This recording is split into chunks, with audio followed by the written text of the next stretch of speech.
What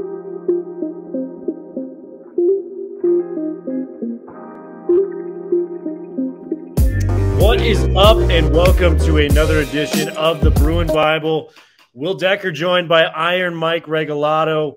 Lucky to have him out, one of our favorite guests.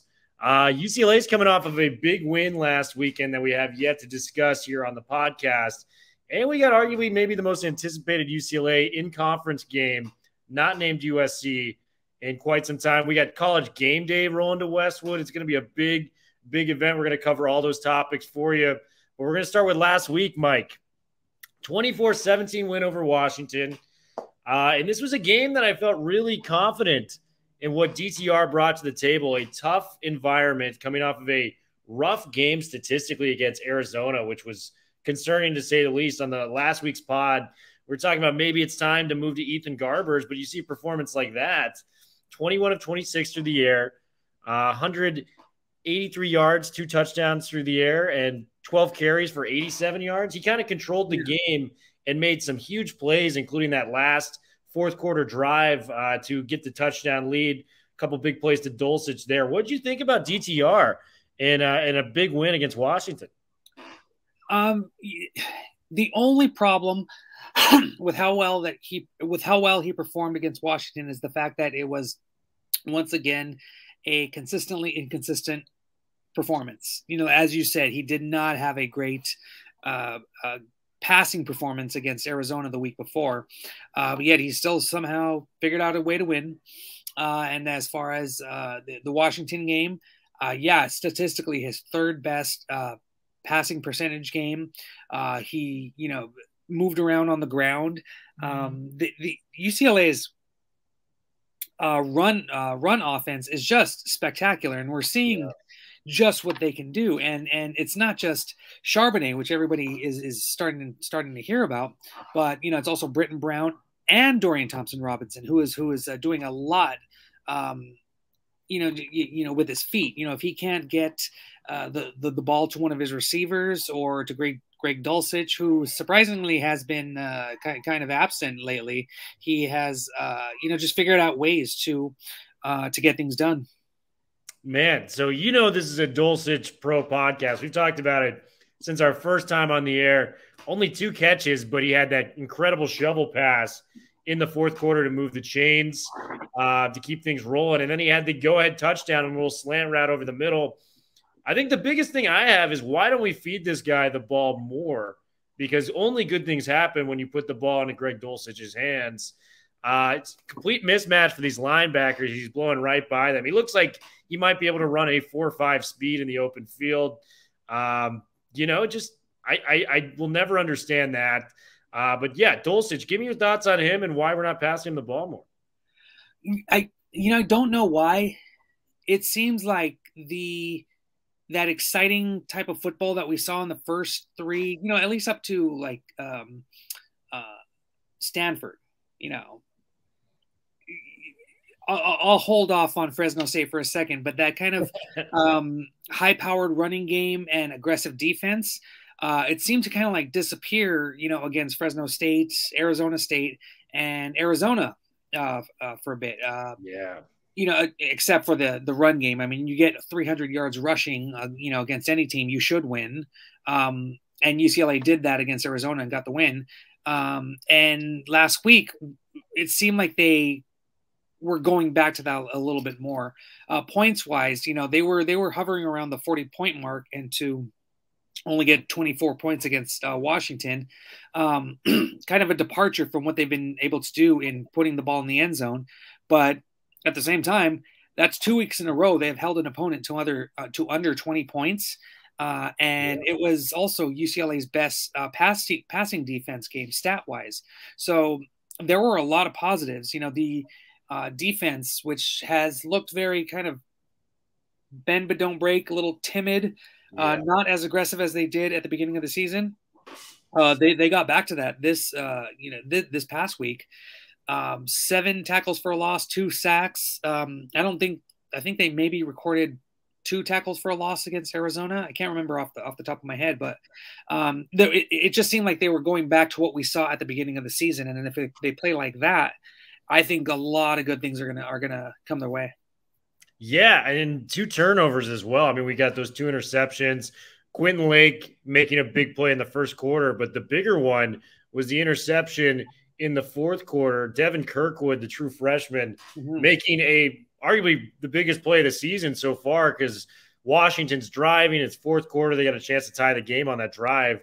Kirkwood tips it to himself.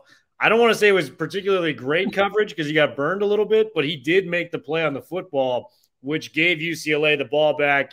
Thompson Robinson got a couple first downs, one using his legs, and we kind of put that puppy away. And Kirkwood, to his credit, did make the big play coming up. It's been a tale of the defense, and like you said, the pass defense has been the problem.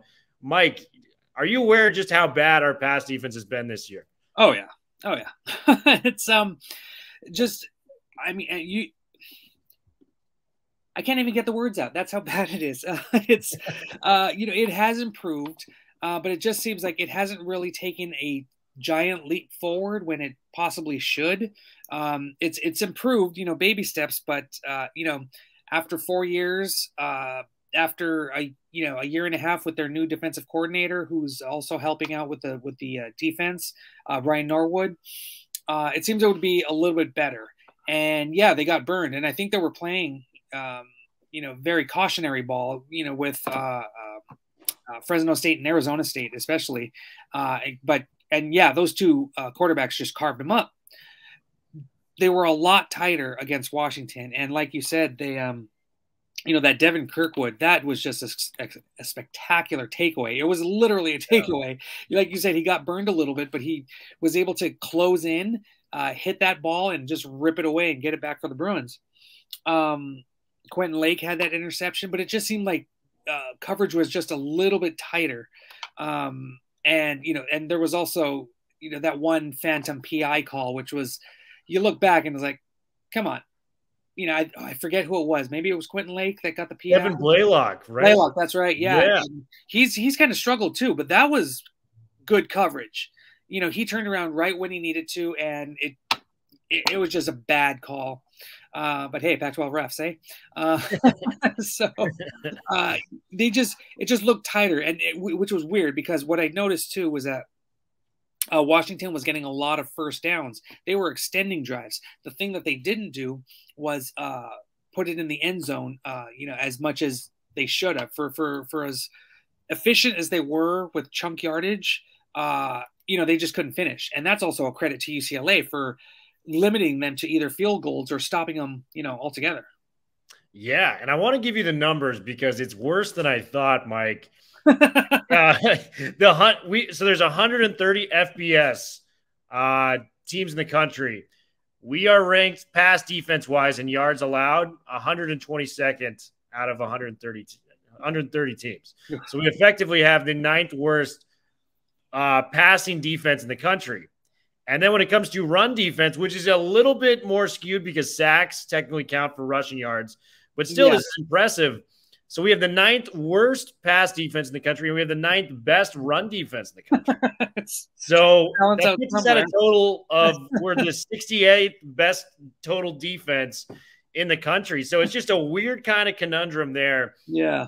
I think UCLA fans have run out of patience with Jerry Azzinaro, and I know Norwood was brought in to help, like you mentioned, but boy, I think this has to be the year that Chip Kelly goes, I know we're buddies. I know I've brought you everywhere, but you're just not getting the job done. I think something's got to change there. Dylan Morris, the quarterback for Washington, I mean, he's not particularly a great quarterback at all. He struggled against Montana in the opener, which they lost on their home field. Yeah. They're an under 500 team for a team that has a ton of talent there. I think Washington fans should be rightfully upset with the product they've seen on the field, given some of the players that they have, some of the recruits that they've been able to get recently. Yeah. It's been just kind of a year out of hell, to speak for Washington. So I'm impressed with the win. But, we just have constantly had those letdown games. I mean, in my mind, I even think of U of A kind of as a loss, just given how bad we played. I know the end score was a win, but that team hasn't won a game in 18 tries. And we kept it close. Thompson Robinson was 1 of 8 in the first half. With all that being said, though, Mike, I kind of feel a little confident going into Oregon because Oregon's struggling right now too, despite their top 10 rankings. Mm-hmm. Do you think that's a team that can we can give problems to? I mean, this is Chip's old team. Game day is going to be there. Maybe a little bit more momentum after Washington. Like you said, we're running the ball very effectively. Charbonnet with another phenomenal game, 131 yards on the ground. What do you think, man? Yeah, I mean, you can't deny that Oregon went into the horseshoe and beat Ohio State, in their own home. But they, since then they haven't looked like a top 10 team. Like you said, they struggled. Even Stony Brook, they were down before they blew it open 48-7, but it was tied, I think, almost through halftime. 2 overtime loss to Stanford. To Stanford, having to pull it away late, against Cal.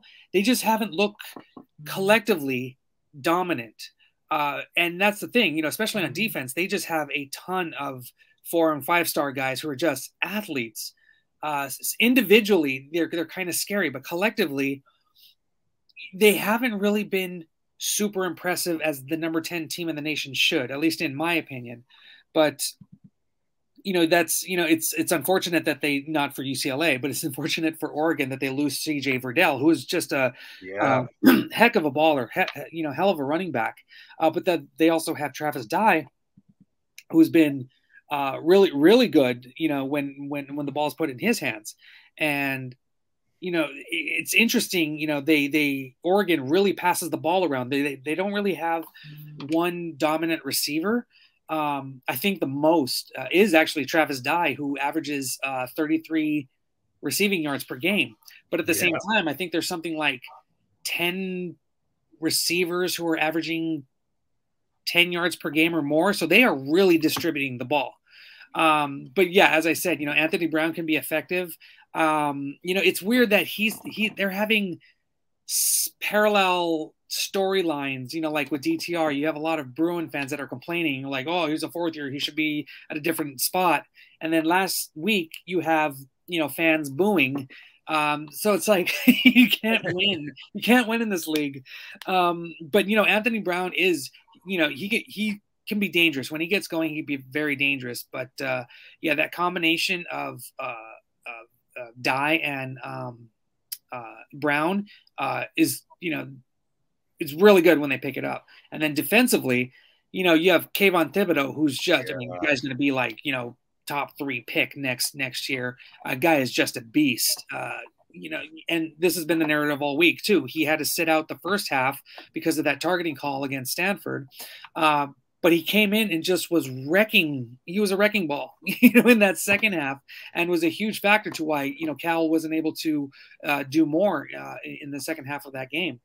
But as I said, it's a collective team effort, so it's going to be interesting to see the individual matchups, how UCLA's run game is against Oregon's run defense, how Oregon's passing game goes against UCLA's secondary and their pass defense. So there's going to be a lot of interesting matchups here. So I'm more giddy for that than I am anything about this being the marquee or the college game day. But at the same time, that's still pretty fun too. Yeah, man. And we're going to save your prediction for the end of it. You famously predicted UCLA was going to beat LSU on one of the earlier podcasts. So we're all anticipating the Iron Mike prediction, man. It's going to be great stuff. But I want to say this. It's a team that's built eerily similar, at least offensively, to UCLA. Dual threat quarterback. At least coming in this year, they had the 2 running backs set. Maybe Verdell and Dye were a hair more talented than Charbonnet and Britton Brown, but those are probably the 2 best running back rooms in the Pac-12, I would think, on paper. Great offensive line. The defense, like you said, hasn't been totally impressive. They're 91st in total defense this year, but Thibodeau's been out for a little bit, and Panay Sewell's younger brother, Noah Sewell, linebacker, he's an absolute baller at the position. He was out early this year too, so those 2 guys are going to be back in action, and you just can't take those guys lightly. I think Sean Ryan is going to be a key player defending Dorian Thompson-Robinson's backside with Thibodeau coming, because, boy, this guy, like you said, likely top 3 pick. You turn on the tape from a half of Cal. That might be the best half any defender has played in the entire country. It was unbelievable. He had like 10 or 11 pressures in a half, which is just insane to even say that. So that's going to be an interesting game. I do want to go back and talk maybe a little bit about some guys that were interested in, had intriguing games for UCLA, UW, and then we can go to make our predictions. And I'm interested to know later on and who you think the guest picker is for UCLA. I've got some thoughts on that, so it'll be fun to talk about that. Guy that I really liked, obviously Charbonnet was great. Chase Cota kind of showing up, made some big catches on some third downs for UCLA. 3 catches, 60 yards. Kind of has not lived up to the All-American hype that he had coming from the U.S. Army game, but still a quality player to have out there. Loved him. And then Cam Brown had a nice touchdown too. Receiving room's more talented than I think people give it credit for. Yeah, and that's the thing. Because UCLA is so run-heavy, you don't get to see a lot of the receivers, and they have a lot. I mean, we still haven't seen a lot of Keontez Lewis, who he was a big baller during spring and fall. Haven't really seen much of. We've seen a little bit of Logan Loya and Matt Sykes, not too much, but even the main guys, like even Kyle Phillips. What was it? Obviously, he didn't play the last game, but I think it was the game before. He had the fewest receptions in a game. I think he had maybe 1 or 2, the fewest yards, in quite a while. So, when the passing game isn't there, I mean, it really isn't there for UCLA, whether it's DTR kind of, having, trying to make those decisions, maybe not being as sharp as he could. There's still occasionally the whole accuracy thing, but that hasn't really been a problem. Wasn't a problem last week. He completed 80.7% of his passes. But it's like, everything has to come together, and UCLA definitely needs their passing game to be able to, be a little bit more open with the run game. But yeah, they, like you said, with Dulcich, he only had 2 receptions last week. He was pretty much non-existent in the first half, and then 1 drive he has 2 amazing catches, 1 for a touchdown. So yeah, they're all, I knew Chip Kelly would go to the run a lot this year. I didn't think they'd go this much to where they would almost not exactly abandon the pass game, but we're not seeing all the weapons that UCLA has. Totally. And I think another name in there is Kaz Allen. Every time that guy touches the ball, it's like a big play. Yeah. He had the huge catch in the opener against Hawaii. LSU, first drive, he caught like a 30, 40-yard catch on the sideline. Made some big plays against U of A. I forgot completely about him until the U of A game because it's like, oh, my gosh, where's this guy kind of been, in our rotation? Good things happen when you get the ball to Kaz Allen, and I want to see more of that. And I think Oregon, like we were talking about, built similarly. I think they have a similar problem to us because you look at their receiving room. Jalen Redd's a great receiver. Micah Pittman, who's Michael Pittman's younger brother, very talented recruit there, has not really gotten the targets I think a receiver of his capabilities should get. Johnny Johnson's highly level recruited receiver too. And I just think it's kind of similar in both these quarterbacks. If they don't get that first read initially, they're going to take off on their legs, right or wrong. And a part of me wishes with these kind of running back groups that both teams have, that we could see Ethan Garbers come in or Chase Griffin, one of those backup quarterbacks, kind of open up the pass a little bit more. And then, for Oregon, they've got this backup quarterback named Ty Thompson, who's very talented, that actually came in against Stony Brook and, lit it up. Yeah, and that's kind of the curse of being a starting quarterback with a 4 or 5 star hotshot quarterback behind you. It's like, oh, he's not, the starter's not doing enough. Put in the new guy. But it's not that easy. Even if Ethan Garbers has a stronger arm and is more accurate than DTR, has he mastered the offense as well as DTR has?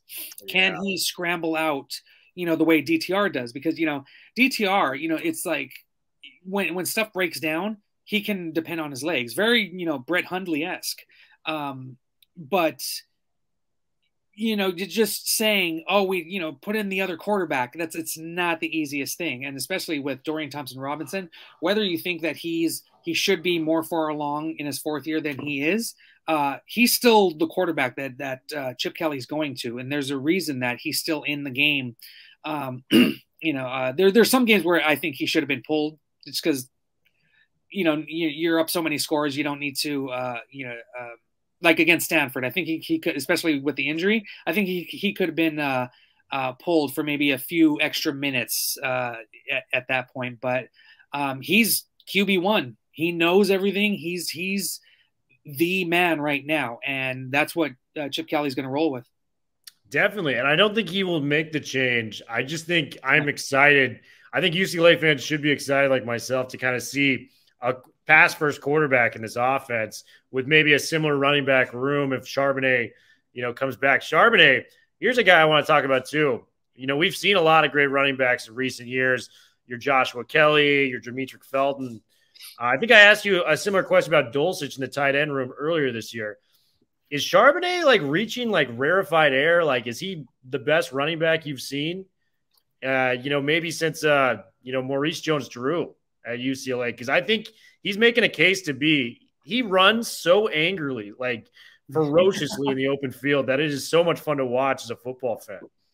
I mean, he's just that guy is the definition of a wrecking ball. I use that phrase to describe Thibodeau, but for what a wrecking ball actually does, just this mass that's just going through stuff and destroying it, that's Charbonnet. I mean, the fact that I'm still trying to chart yards after contact for Charbonnet because he gets hit and he's still up. He gets hit again, and it's he basically has to be gang tackled.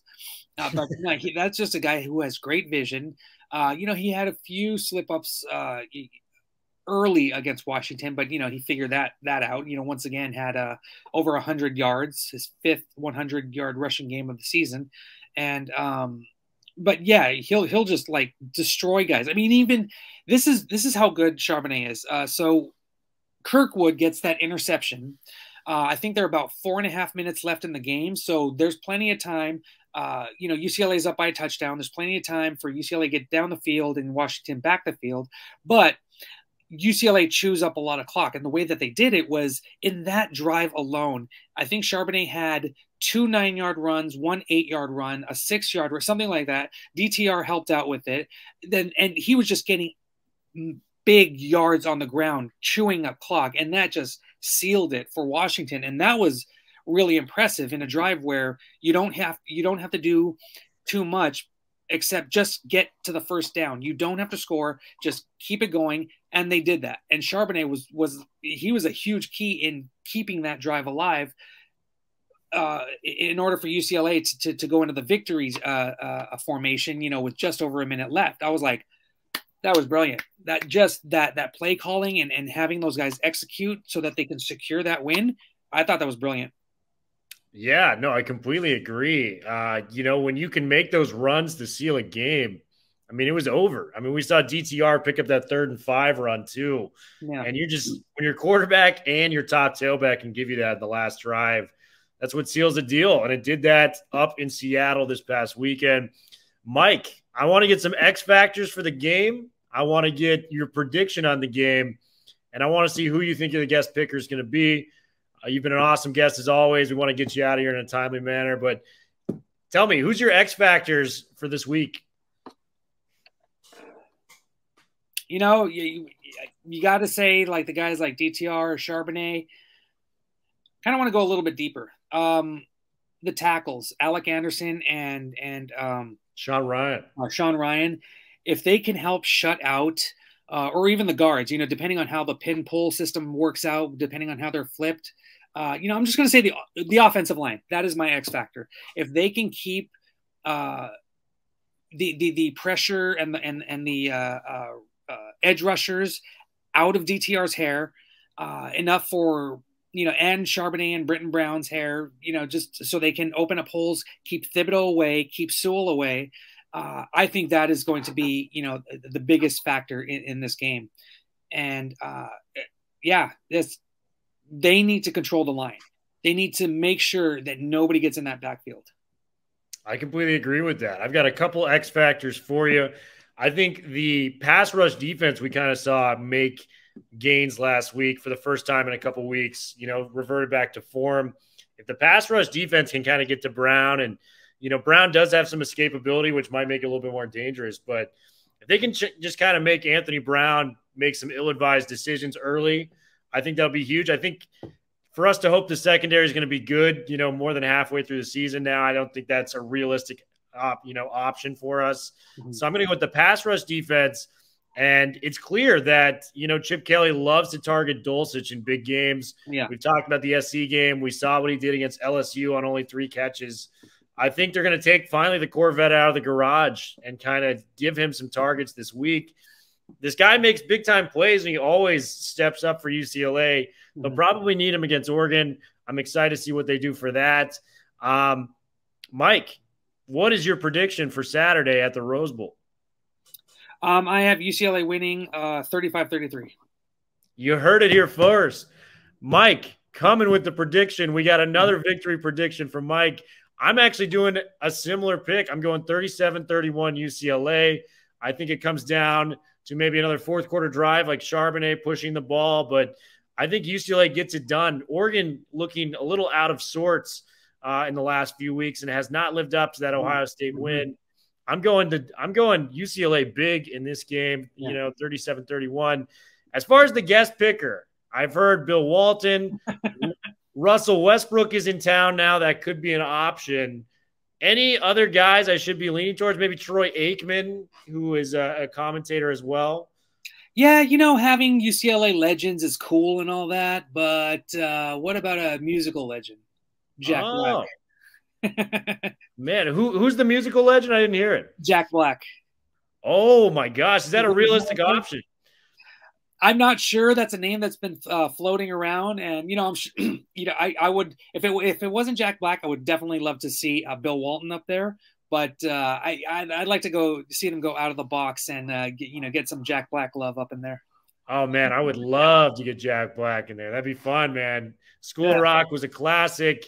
Mike, thank you for coming on as always. Bruins taking on the Ducks this weekend. Bruin Bible, we're out.